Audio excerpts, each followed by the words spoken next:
Hello, fellow chess players!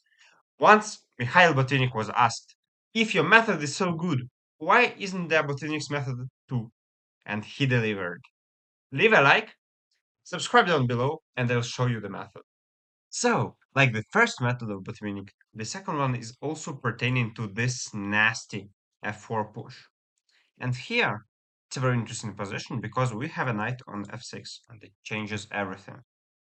White usually would like just to play f4 fear, without fearing any circumstances, or like knight d3, and then if black does nothing, just f4 here. He can't, because black is going to play knight g4 and take this very important square here. So white would like to begin with h3, but actually it's very weakening because we're going to respond with h5, and if he goes here, we're going to play h4, and if he has to do this, he's just lost. We're going to put our knight here, and we're going to be winning. So, what black does is, what Botvinnik, who actually created this method, he plays h4 directly to prevent white from playing h3. So, knight d3 and h4, thus weakening the king side very much. If he takes, it's just a disaster. He's going to come here with a queen, with a knight, with a bishop, and black is winning already. So what white does is c5, and then Botunik rates his pieces, makes them active. He takes here, very importantly, because now if he plays f4 with white, it's Viktor Korchnoi, one of the strongest players to have never become a world champion. And if he puts the knight here, it's just going to be a monster, and even worse for white that this pawn is now all defended. So here what black does is just upgrading pieces, knowing that white is kind of toothless. He doesn't have any active resources. So then Khorshina just consolidates, and now he threatens using the fact that the h file is open to put the rook here and attack. And questioner here understands that if he does nothing, he will just die a slow, painful death. So he plays h4, but it doesn't work actually because our knight is just too strong here. And he can't take because we're going to win like a queen. And here we have a very good attacking position. We're going to mate our opponent if he's not careful. So what opponent does, knight f4, and here black is just winning because e4 and g3 pawns are weak. We have a very strong knight in the best pawn. Botvinnik unfortunately didn't win this game, but he's winning. Now let's turn back the board to a more standard configuration, the King's Indian, as usual, as it's the topic of our videos. Here, black already threatens f4, f5, and the difference with the last game we have just seen is that white hasn't castled yet. So white is more flexible. We have this strong knight, and if we don't castle, we have a rook supporting this pawn. Rooks love supporting pawns. So h4, h5, the same thing. And now the h file is going to be open with a rook on it, and we're going to just to mate the opponent. There he opened another file, and he castled long.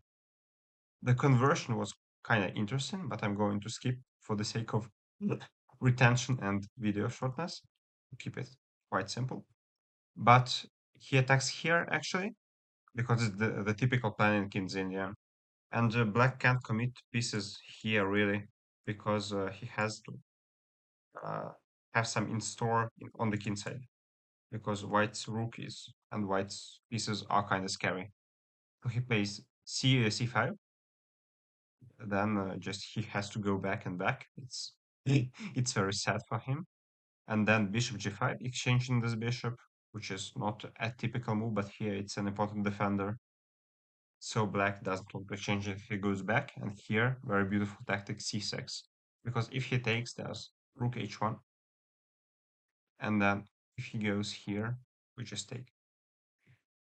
So here black just goes back, then we still do it, because it's strong, and then we put our queen to attack. He can't take still because of check. So he does that, and there are literally 0 pieces that can move from the opponent's side. we block it, we finish our blockade with rook f1, and then queen e2, and then we don't, who cares about this pawn actually? And now we care, because we don't win the piece anymore if he takes here. Like, here he can take because of bishop takes f6. Now he defended, so we defend as well. And black doesn't have any moves. So we just play g4, and black gives up because of very simple threat. I don't know what to do with black actually. Imagine he goes here. We just take, and we win a piece. The following game, kind of the same thing. Two Serbian guy playing. Cvetkovic Serjan against Strikovic Alexa, and here Alexa caught a bad streak of luck because Serjan knew his Botvinnik, his classical games. In Serbia and the other Balkan countries, they're actually good at chess history. They know the classics. And here he does the same thing. H4, H5. And here he continues with the knight. Because the knight is here, he attacks both here, this pawn on H7, which is going to contribute to the attack massively, and maybe the e6 square. So now he attacks the knight. If the knight goes back, it's kind of sad. You just lose everything, basically. If you take, it's even more sad because you also lose everything, basically, and you're getting attacked. Bozo. So he has to take. Uh, Now he has to take, and it's just winning for white because he takes here. Okay, if he takes here, it's actually quite bearable. Black can still play that, but especially for Queen's Indian standard, like +1 is nothing in this opening. But here, what white does is beautiful. He knows it's also a very typical principle to remember that the e4 pawn is going to be won sooner or later. Here we have to concentrate on our piece's activity and on preventing opponent's plans. So, put a pause, and 3, 2, 1. The move for white is g3. One of the possible moves. There are other ones also, but this was chosen by Jan Cvetkovic, as it just blocks nicely the opponent knight, the only active piece. And then eventually he won this pawn. He played queen d2.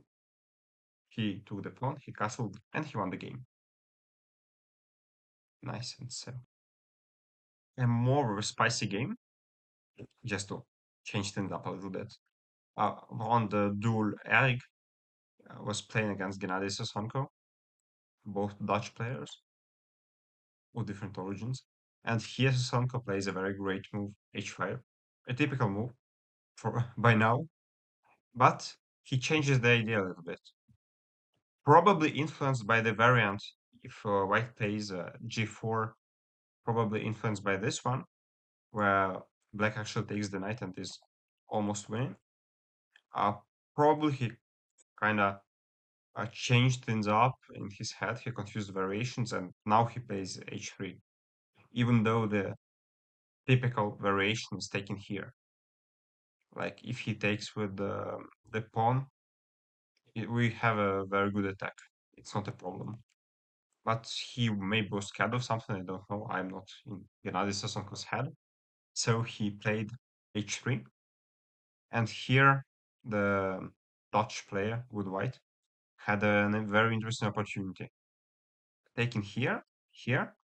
Okay, by now we know that this pawn is gonna be won by white or by black, so it's not a problem to leave it. But he actually it is because white has e6, knowing that black is gonna take it. He attacks at the same time the knight and the bishop. So white is maybe even better. But he was afraid of the veteran, of his opponent, who is a little bit stronger. And Eric went back, and then he lost the game quite handily. With g5, very, very interesting move. And then takes, and then open the g file, and then opponent gives up because there's a threat of knight taking on h2. There are threats of taking here. Wow, it's just terrible. Okay, and now the last game, just to illustrate that the second Botvinnik method is possible not only in position where there is a knight on f3 that's going here, and when white's not castled yet, and when the pawn is still on f7, it's actually not late for it. because we have a beautiful, beautiful queen that's going to help us. For example, h4 played in the game, h5, all typical by now. And here the queen just goes back. But when black takes, the queen goes back into the action, and we're going to threat the opponent's king. So black tries putting up some counterplay, but his resistance is just futile because he can take here, he just loses a piece, because if he goes somewhere, we just take and return mate. So he has to play kind of passively, and we punish him. We first attack the rook, then we threaten mate, so his pieces are tight. He can't move the knight, he can't move the bishop, he can't move the rook on an open file. So he tries attacking us, but it doesn't work, because eventually he loses a piece. And here, Bent Larsen, a world-class player, gave up. Thank you guys for watching. If you like this video, leave a like, subscribe down below, and most importantly, apply this concept to get better at chess.